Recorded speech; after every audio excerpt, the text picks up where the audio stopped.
First time down in 1906, there was no accidents.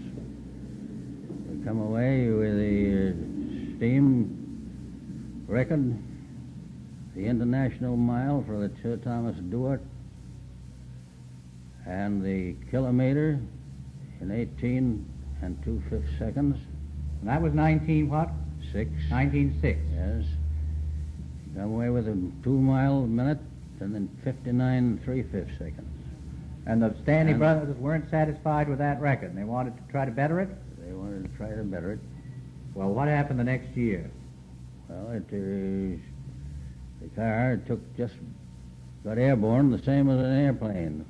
Is it the same cars you'd had the year before? Had you redesigned it for more pressure or boiler? The same car. The only difference was that we had, instead of having differential brakes, we had turned them over to hub brakes on the rear wheels. How big was that boiler? 29-inch, 30-inch boiler. And how high? 18 inches high. Mine. How much steam you carried? 1,300. Wow. That's a lot of steam, brethren. And is that the engine that you had here in the shop I used to see before you gave it away to the Smithsonian? That's the very same engine. Well, it didn't look much bigger than a 30-horse Stanley engine. It was a regular 30-horse Stanley engine. The only difference was the gear ratio. What was that? Gear ratio was from 66 to 82 teeth. That, in other words, it was the regular 30-horse high-powered machine that we made for a runabout at a 66 tooth. But when we made up the racing machine, we increased that to 82 teeth. In other words, every time the engine went around, the rear wheels ran around about twice, didn't they? Well, they run about 1 7/8 revolution to the wheel to the engine. How could you ever pump water into the boiler against 1,300 pounds pressure? Never did. What did you do? We had water enough to start on what we want. We'd under a low pressure. When we come to get the pressures over 1,000 pound, up to 1,000 pound, why we bypass the water. We'd have water enough. And that'd carry you about what, a couple of miles? We'd go. Yes, it'll carry me for 5 miles. I noticed another thing over in the corner of your office up here on a filing cabinet. It's something that might interest the brethren to hear about. What is that up there? Is that the throttle? There's a combination of one after the other. One is the rear hub with a differential, with a brake band on. The middle one is the front hub out of one of the front wheels, and the top is the throttle. Is that all that's left of the famous racer? All that I have got. The engine's in Washington. The engine's in Washington. And the engine in Smithsonian, Washington. Well, what happened, the famous race with this car that caused the accident finally, and how did the accident come about? The accident come about with taking too many chances over a rough beach. You didn't know the beach was rough? We knew it, but it was the last day, and we were going to do it if we possibly could. Well, what happened? Struck one of those little depressions, and as the car bounded up, it became airborne and just took the air, same as an airplane. And how fast were you going at that moment? Around a little under 200 miles. In other words, you're the first human being to go, shall we say, 200 miles an hour. In the air. Or on the ground. Well, as far as I know. Well, hooray for you. Well, were you thrown into the sea? When she dropped, the boilers split the car apart. The rear went up into the sand dunes, and the front, with me in it, went into under about a couple of feet of surf. Ooh. Whoa. Well, were you knocked unconscious? Well, didn't know enough to say, well, how do you do? Well, you seem to have recovered pretty well now, 50 years or so later. Were you laid up for a long time, friend, or what were the immediate results of this smash-up?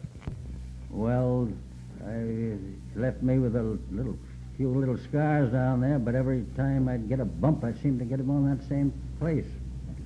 Well, you must be the original Indian rubber man, that's all I can say.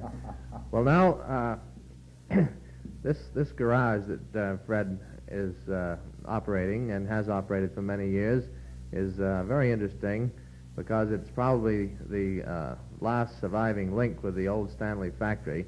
And Fred has serviced and repaired and maintained Stanley Steamers here from the time the factory stopped operations until very recently, when his former employee, who was with the factory and then came with Fred, sought another type of employment. Finally, all the Stanley Steamers just disappeared. Fred, tell us tell us when Mr. Monroe, George Monroe, who used to be here, tell us when he finally left. He left in 1951. How long was he with you? He was with me for about 30 years. Or did he learn anything in that time? Well, he had a good chance to learn something. Well, I should think he would with you to teach you. Well, we all feel that it's very interesting that Fred Marriott is still has a place where Stanley Steamers are welcome, and that he serviced them up until 1951. Around Boston, of course, are very fortunate we can come over and sit down with Fred and tell him our troubles and get him to make suggestions. But I would like to have Fred tell me and the rest of you what he found was the most frequent trouble in the days when Stanley was supposed to be the most reliable car. They must have had some trouble. What did you find was the most necessary thing to adjust and fix up, Fred?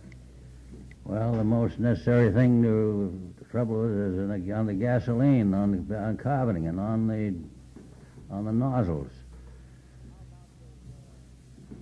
How about the feed pumps and the automatics? Of course, the early cars didn't have them, but the later they did. Didn't the automatics give a lot of trouble?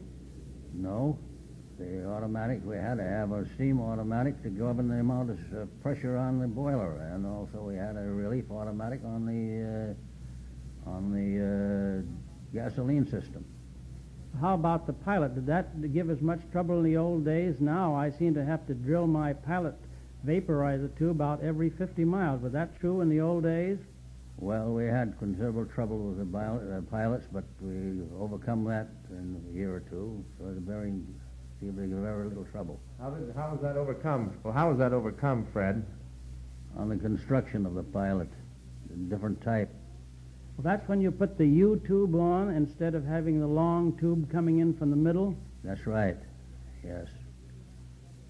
Did the steering ever give you any trouble? I notice when I back up with mine, I have to be very careful. I don't go too fast. How about it in the old days?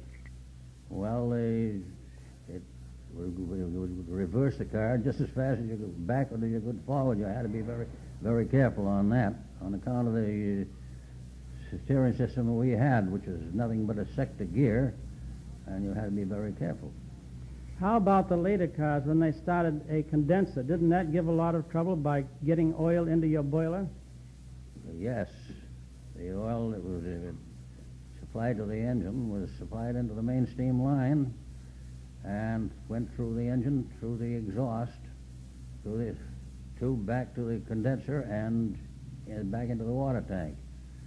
There was no method that they had of separating that, and I think if a separator been put on there, they wouldn't have had that trouble. Seems strange to me that the Stanleys, being engineers as they were, they wouldn't have welcomed a separator, which would have made their car a great deal better. Why was it they wouldn't take something like that as a suggestion? Well, they didn't. They claimed that they didn't think that it needed a separator, as there would be no precipitation. Of course, by not putting on a separator, I suppose that gave them an opportunity to sell a lot more boilers, didn't it? Well, naturally. They were their own engineers, weren't they, Fred, or did they have somebody else to give them engineering ideas and improve their production? Well, as far as I know, they were their own engineers. They might have had some information from other sources which I knew nothing about. On your service troubles, you were the chief on that, and they always came to weep on your shoulder when something went wrong. It must have been awfully annoying at times to have people try to understand what you were doing and get in your way. What did you do to get rid of them, Fred? Well, I asked them if they'd keep out of the way. They're liable to get greased up. still they come crowding around, and I, after cautioning them, the car did give a little bit of a kick over and threw out about a